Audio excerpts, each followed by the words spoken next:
Hello student, welcome online classes. कक्षा 12 राजनीति विज्ञान हम पढ़ रहे थे नियोजन, और नियोजन में हमने नीति आयोग आधा कर लिया था। इसका अगला बिंदु है नीति आयोग के उद्देश्य। ये वही उद्देश्य हैं जो नियोजन के उद्देश्य हैं, ये वही उद्देश्य हैं जो योजना आयोग के उद्देश्य थे। योजना आयोग को अपडेट करके नीति आयोग बनाया गया है। हम ये पढ़ चुके थे कि 15 मार्च 1950 को योजना आयोग बनाया गया था। उसमें कुछ कमियां थी, उनको अपडेट करके हमने नीति आयोग 1 जनवरी 15 को बनाया। नरेंद्र मोदी जी की सरकार, जो एनडीए की वर्तमान में सरकार है, इसके पिछले कार्यकाल में यानी कि मई 19 से पहले वाला जो कार्यकाल था, उसमें ये नीति आयोग बनाया गया। सवाल यहां से आता है, नीति आयोग के प्रमुख उद्देश्य क्या हैं? तो 10-11 उद्देश्य हैं, एक एक करके हम इसको देखते हैं। राज्यों की सक्रिय भागीदारी। राज्य की सक्रिय भागीदारी की हम बात करें तो मोस्टली हो क्या रहा था कि जैसे ये भारत में राज्य हैं और जम्मू कश्मीर को यूनिट संघ राज्य क्षेत्र बनाने से पहले, या यूं कहें अर्ध राज्य बनाने से पहले, 370 हटाने से पहले 29 राज्य थे और 7 केंद्र शासित प्रदेश थे। ऐसे में बहुत सारे राज्य ऐसे थे जो संघ के साथ नहीं चलते थे। इनमें प्रॉब्लम क्या थी?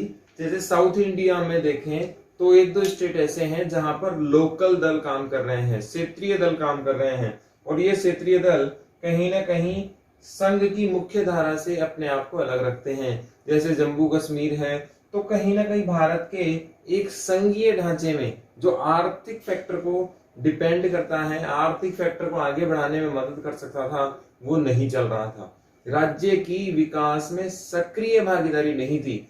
केंद्र यदि कोई योजना लेकर आता था तो राज्य की दिलचस्पी इसमें नहीं होती थी, क्योंकि राज्य का सीधा संवाद उस आर्थिक योजना से नहीं होता था। जब नेशनल इंफॉर्मेशन नीति आयोग जब आया, इसकी पूरी जो फॉर्म है वो भी पूछी जाती है बोर्ड में।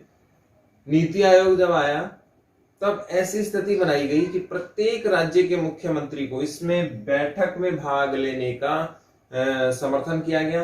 प्रत्येक राज्य का मुख्यमंत्री इसमें सक्रिय भागीदारी निभाएगा और वो साथ मिलकर, प्रधानमंत्री के साथ मिलकर, अपने आइडियाज हैं, अपने मंत्रालय हैं, अपने सचिव हैं, उनसे जो राय मशवरा हुआ है वो देश के विकास में कैसे सहयोगी बन सकता है कोई राज्य को क्या क्या प्रॉब्लम्स हैं, ये सारी कंसर्ट वो केंद्र से करेगा, केंद्र को अपने सुझाव देगा, केंद्र से अपनी राय लेगा, केंद्र की गाइडलाइन में काम करेगा और एक टीम वर्क होगा। तो ये क्या कहलाएगी? सक्रिय भागीदारी कहलाएगी। निष्क्रिय भागीदारी क्या होती है? जैसे पहले नरेगा योजना था, 90-10% का रेशियो चल रहा था। बहुत सारी योजनाएं हैं जिसमें 100% सेंट्रल गवर्नमेंट का है, उसके बावजूद भी योजनाएं सफल नहीं है। इसका मुख्य कारण क्या है कि केंद्र ने तो एक प्रारूप बना दिया, लेकिन राज्य का इन्वॉल्वमेंट उसमें नहीं होता है। या तो राज्य में दूसरी सरकारें होती हैं, जैसे अभी वर्तमान में सेंटर में बीजेपी की सरकार है, तो राजस्थान, पंजाब में कांग्रेस की सरकारें हैं। ये सरकारें केंद्र की सरकार को सपोर्ट नहीं करती हैं, क्योंकि दल विपरीत विचारधारा वाले हो गए। दल अलग होने के कारण राज्य और केंद्र सरकार में बन नहीं पाती है और राज्य सक्रिय भागीदारी नहीं निभा पाते हैं। लेकिन नरेंद्र मोदी जी की सरकार जब से आई है, तो नीति आयोग जब से डेवलप हुआ, तब से सबको साथ लेकर चलने की बातें कही गई, जिससे राज्य में सक्रिय भागीदारी निभाई जा सके, राज्य अपने संसाधनों का 100% इस्तेमाल देश के विकास में कर सके, देश के साथ मिलकर कर सके। नीति आयोग की जो सलाह ली जाती है, ये यूं कहें जो मेंबर्स हैं, जो प्लानिंग करते हैं, उसमें राज्य का मुख्यमंत्री भाग लेता है। जहां मुख्यमंत्री है वहां मुख्यमंत्री, और जहां और व्यवस्थाएं हैं संघ शासित प्रदेशों में, वहां बाकी के लोग इसमें भाग लेते हैं और वे सब मिलकर पूरे देश के लिए क्या बनाते हैं? योजना बनाते हैं। इसके बाद दूसरे बिंदु बात करें, राष्ट्रीय विकास को प्राथमिकता। पहले की योजनाएं बहुत सारे राजनीतिकरण में फंसकर रह गई। बहुत सारे सिद्धांत ऐसे होते थे, बहुत सारे एजेंडे ऐसे होते थे, वर्चस्व की लड़ाई होती थी और कहीं ना कहीं राष्ट्र महत्व खो जाता था। नीति आयोग का प्रमुख उद्देश्य है, चाहे दल बदले, चाहे एजेंडा दल बदले, चाहे विकास की धीमी गति हो जाए, चाहे विवाद हो जाए, चाहे कोर्ट कचहरी का सिस्टम हो, किसी भी प्रकार की कोई प्रॉब्लम हो, लेकिन हर हाल में हम लोग जो लक्ष्य रखेंगे वो रखेंगे राष्ट्र का विकास। इसको गौण नहीं होने देंगे। हम नियोजन में पहले भी देख चुके हैं कि भारत में नियोजन का सबसे बड़ा लक्ष्य क्या है? सरकार बदल सकती है, योजनाएं बदल सकती हैं, आने वाले प्लान बदल सकते हैं, लेकिन राष्ट्र का विकास का जो महत्व है उसे हम गौण नहीं होने देते। चाहे कितना भी कुछ भी हो जाए, कितनी भी कैसी भी सरकार आ जाए, लेकिन राष्ट्र हित को कभी भी साइड में नहीं करेंगी। संरचनात्मक सहयोग सहकारी संघवाद। संरचना का मतलब होता है स्ट्रक्चर। स्ट्रक्चर की हम बात करें तो एक पूरा ढांचा लेके चलें, एक प्लानिंग बनाएं।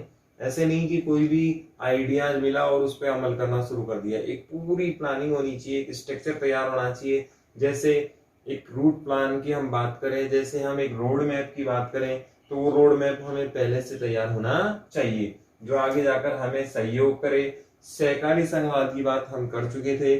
सहकारी संघवाद का अर्थ है सभी राज्य मिलकर एक साथ कार्य करेंगे, एक प्रकार का ये संघवाद ही है। ग्राम स्तर पर विश्वसनीय योजनाओं का निर्माण करना, ये व्यवस्था हमारे शुरुआत से ही चली आ रही है। हमने गांधी जी की बात की तो गांधी जी ने भी यही कहा कि भारत की आत्मा गांव में निवास करती है, और हम जानते हैं 70% के आसपास की जनसंख्या ग्रामीण क्षेत्र में हमारे यहाँ निवास करती है। हमारे यहाँ अगर 3 क्षेत्रों की बात करें, प्राथमिक, द्वितीय और तृतीय, तो हमारे यहाँ प्राथमिक जो कृषि क्षेत्र है उसका योगदान बहुत बड़ा है, या यूं कहें कुटीर उद्योगों का हमारी जीडीपी में बहुत बड़ा योगदान है।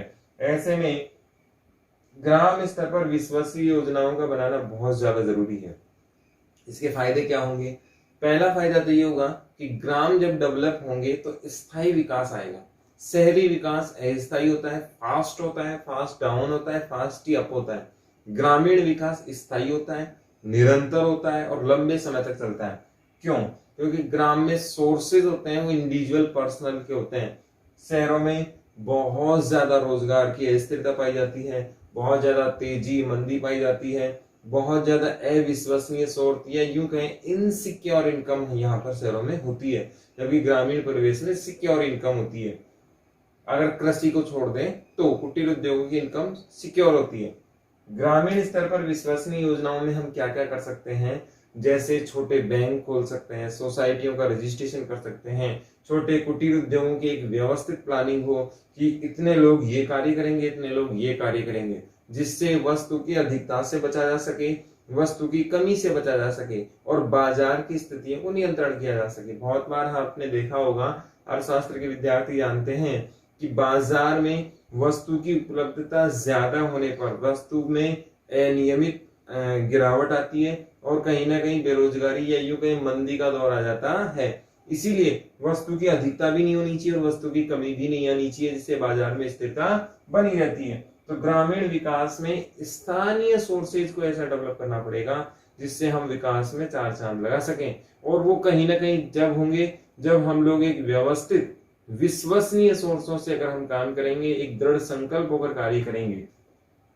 राष्ट्रीय सुरक्षा, ये सबसे इंपॉर्टेंट टॉपिक है।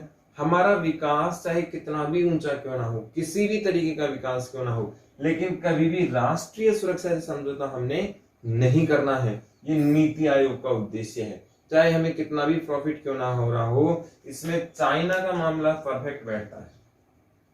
अगर हम चाइना की बात करें तो मेड इन चाइना प्रोडक्ट बहुत ज्यादा बंद हुए हैं, लेकिन इसका मतलब ये नहीं कि हम चाइना से व्यापार नहीं करेंगे। हम सिर्फ उन्हीं प्रोडक्ट्स को रोक रहे हैं जो हमारी सिक्योरिटी फीचर को डिस्टर्ब कर रहे हैं। इंडियन अगर सिस्टम्स को देखें, इंडियन कंट्री की सिक्योरिटी को देखें, भारतीय व्यवस्था की सुरक्षा को देखें, तो ऐसे में वो चीजें जो हमारी निजता का हनन करती है, हमारी प्राइवेसी का हनन करती है, हमारी आर्थिक दृष्टिकोण से नुकसान पहुंचा सकती है, सामाजिक राजनीतिक दृष्टिकोण से नुकसान पहुंचा सकती है। ऐसे में हमने वो एप्लीकेशंस बंद किए हैं जो हमारी पर्सनल डाटा को चोरी कर रहे थे, हमारे यहाँ सिक्योरिटी को डिस्टर्ब कर रहे हैं। उन एप्स को हमने बंद किया है, उन फोन्स को हमने बंद किया है जो कहीं ना कहीं हमारी बिना परमिशन के हमारी यहाँ पर ये एक तरीके से जासूसी कर रहे थे। उन चीजों को हमने बैन किया है जो हमारी राष्ट्रीय सुरक्षा से समझौता करती हैं। तो राष्ट्रीय सुरक्षा से समझौता ना करने की बात भी नीति आयोग में हमने कही कि चाहे कुछ भी क्यों ना हो जाए, हम राष्ट्रीय सुरक्षा से समझौता नहीं करेंगे। चाहे वो पाकिस्तान के साथ समझौते हों, चाहे वो चाइना के साथ समझौते हों, चाहे वो नेपाल के साथ समझौते हों, हमने सबसे ऊपर क्या रखा है? राष्ट्रीय सुरक्षा को रखा है। इसके बाद यदि कोई समझौता आता है तो हमने समझौता किया है। चाइना विवाद, पेंगोंग झील है, अपने तिब्बत को लेकर है, डोकलाम है, ये सारे विवाद इसी के नतीजे हैं। पहले की सरकारों ने डामाडोल नीतियां रखी, इसी वजह से बहुत सारे चाइनीज क्षेत्र, बहुत सारे क्षेत्रों को चाइना अपना बताने लग गया, अपने अंदर आता है, जिसे लाल आतंक भी कहते हैं हम लोग। माओवादियों को लाल आतंक के नाम से जाना जाता है। ये नक्सलवाद भी एक की चीज है, और ये कहीं ना कहीं लाल आतंक वाले जो लोग हैं, माओवादी विचारधारा के जो लोग हैं, साम्यवादी विचारधारा के जो लोग हैं, कम्युनिस्ट पार्टी के जो लोग हैं, ये सब चाइना से संबंधित हैं। और ये साम्यवादी व्यवस्था, कम्युनिस्ट पार्टी की जो व्यवस्था है, ये साम्राज्यवाद पर विश्वास रखती है। साम्राज्यवाद और चीन की एक नई नीति है, क्या है? 10 किलोमीटर चले और किसी की जमीन पर कब्जा कर लिया और फिर 5 किलोमीटर पीछे हट जाते हैं। इसका मतलब 5 किलोमीटर उसने कब्जा कर लिया। चाइना की एक डामाडोल नीति है कि हम लोग 10 किलोमीटर किसी की जमीन कब्जा करेंगे, 5 किलोमीटर पीछे हट जाएंगे, तो उसका विरोध भी नहीं होगा। पिछली सरकारों में हमारी राजस्थान से ज्यादा बड़ी जमीन चाइना ने दबा ली। बहुत बार हमारी गलत डिसीजन का परिणाम यही रहा कि वो अंदर तक आ गए, लेकिन आज की तारीख में मुंह तोड़ जवाब उन्हें मिल रहा है, क्योंकि हमारी जो राष्ट्रीय योजनाएं हैं उनका मुख्य उद्देश्य है राष्ट्र की सुरक्षा करना। और नीति आयोग के जो प्लान बनेंगे हमारे, उसमें सबसे बड़ा प्लान यही है कि राष्ट्र की सुरक्षा होगी। अभी हम अगर बात करें टर्की की, तो टर्की पाकिस्तान के ग्रुप का देश निकला। एक हमारे यहाँ इस्लामिक कंट्रियों का एक समूह है, इस्लामिक राष्ट्रों का एक समूह है, वे सब मिलकर इस्लाम के एजेंडे पर बात करते हैं, या इस्लामिक देश होने के कारण आपस में सहयोग करते हैं। ऐसे में टर्की और पाकिस्तान दोनों इस्लामिक देश हैं। टर्की पहले तो भारत के खुल के समर्थन में था, लेकिन वर्तमान के विगत पिछले दशकों में देखें तो ये खुलकर भारत के विरोध में आने लग गया है। ऐसे में भारत ने यहाँ से मिलने वाले बहुत सारे प्रोडक्ट्स बंद कर दिए हैं, क्योंकि हम चाहते हैं जो हमारा दुश्मन है उससे हम व्यापार नहीं कर सकते। यहाँ का मुख्य सोर्स है पाम ऑयल। पाम ऑयल हम यहाँ से मंगवाते थे, वो हमने बंद कर दिया है। हमारे पड़ोसी या हमारे सहयोगी राष्ट्र, जो मित्र राष्ट्र हैं, उनसे भी हमने रिक्वेस्ट की है कि इससे समझौता ना करें, इससे दूरी बनाए, ताकि आर्थिक प्रतिबंध लगाए जा सके, जैसा पाकिस्तान पे हमने लगाए। मोदी जी ने बिना युद्ध किए पाकिस्तान को रोड पर ला दिया है। अपने सहयोगियों से रिक्वेस्ट की कि इसे आतंकवादी देश घोषित करवाया जाए, अंतर्राष्ट्रीय धरातल पर व्यापार बंद किया जाए, अंतर्राष्ट्रीय धरातल पर घेरा जाए, और चारों तरफ से घेर कर इसे ऐसा महसूस करवा दिया जाए कि वास्तव में ये चीज गलत है। जैसे यूएनओ में सुरक्षा परिषद की बात करें तो इसमें से 192 में से भारत को 184 देशों के समर्थन से विजय मिली है। भारत 7 बार अस्थायी सदस्य रह चुका है। इस बार के चुनाव में 192 वोटों में से 184 वोट उसे मिले हैं, जो इस बात का प्रतीक है, इस बात का सिंबल है कि भारत की जो पॉलिसी है वो बहुत स्ट्रांग है। फिर इसमें अगला बिंदु है पिछड़े क्षेत्रों पर जोर। भारत ने अपने पिछड़े क्षेत्रों पर बहुत ज्यादा जोर दिया है, जिसका फायदा क्या होगा? एक समुचित विकास होगा, एक नियमित विकास होगा, एक वाइड विकास होगा और स्थायी विकास होगा। यदि एक क्षेत्र बहुत ज्यादा संपन्न हुआ और बाकी के 3 क्षेत्र बहुत ज्यादा पिछड़ गए तो उसका कोई फायदा होने वाला नहीं है। सबको मिलकर काम करना चाहिए। पिछड़े क्षेत्रों को हम बहुत ज्यादा विकास अगर करेंगे तो वो मूल विचारधारा में आ जाएंगे, सब समान होंगे और एक सकारात्मक विचार की तरफ हम लोग जाएंगे, जिससे देश स्थायी विकास को प्राप्त होगा। नीति आयोग का पूरा नाम है राष्ट्रीय भारत परिवर्तन संस्थान, national institution for transforming India. Very important question है, बोर्ड ने पूछा हुआ है। नीति आयोग का पूरा नाम लिखें तो राष्ट्रीय भारत परिवर्तन संस्थान, इसका पूरा नाम हिंदी में है national institution of transforming India, इसका अंग्रेजी में पूरा नाम है। आगे उद्देश्यों की बात करें तो विकास के दीर्घकालीन नीति बनानी चाहिए और उसकी समीक्षा होनी चाहिए। दीर्घकालीन नीतियों का फायदा यह है कि उससे प्लान ज्यादा बदलने नहीं पड़ेंगे, पैसे का मितव्ययी खर्च हो जाएगा, बहुत आसानी से कम पैसे में काम हो जाएगा। और दीर्घकालीन नीति अच्छी होती है, स्थायी होती है। शॉर्ट टर्म नीतियों में प्लानिंग के लिए बहुत समय चला जाता है, रिजल्ट्स बहुत कमजोर आते हैं और फिर बार बार बदलने से नीतियों के परिणाम ही बदल जाते हैं। फिर इसमें मध्यावधि और अंत में भी समीक्षा का प्लान रखा गया है कि बीच में यदि गलत रास्ता जा रहा है तो उसमें चेंज किया जा सकता है। बुद्धिजीवियों को राष्ट्रीय विकास में शामिल किया जाए, ये अमेरिका की पॉलिसी है। हमारे यहाँ विशेषज्ञों को नहीं लिया जाता, इसके कारण हम लोग विकास में कहीं ना कहीं कमजोर हो जाते हैं। अमेरिका जैसे राष्ट्र बुद्धिजीवियों को शामिल करते हैं, इसका फायदा ये होता है कि वो बहुत आसानी से डेवलपमेंट की तरफ चले जाते हैं। एक्सपर्ट्स को शामिल करते हैं और वहां जो विभाग का अध्यक्ष होता है वो एक्सपर्ट होता है। हमारे यहाँ चिकित्सा मंत्री जरूरी नहीं डॉक्टरी हो, हमारे यहाँ स्पेशल लोगों को शामिल नहीं किया जा सकता, जैसे नहीं किया जाता है। जैसे चिकित्सा मंत्री है तो जरूरी नहीं वो डॉक्टरी होगा, शिक्षा मंत्री है तो जरूरी नहीं वो टीचिंग फील्ड से जुड़ा हुआ हो। और जो व्यक्ति कभी डॉक्टरी जानता ही नहीं है, मेडिकल कॉलेज कभी गया ही नहीं, जो कभी टीचर बना ही नहीं, तो शिक्षा और चिकित्सा विभाग में क्या प्रोग्रेस कर पाएगा। ऐसी स्थिति में अमेरिका जैसे देश बहुत आगे इसलिए है क्योंकि वहां विशेषज्ञों को स्पेशलाइजेशन दिया जाता है, मंत्रालय विशेषज्ञों को दिया जाता है। राष्ट्रपति का अधिकार में होता है कि वो किसे डायरेक्ट चुन सकता है, जबकि हमारे यहाँ चुनाव के माध्यम से जो लोग आते हैं उन्हें निश्चित किया जाता है।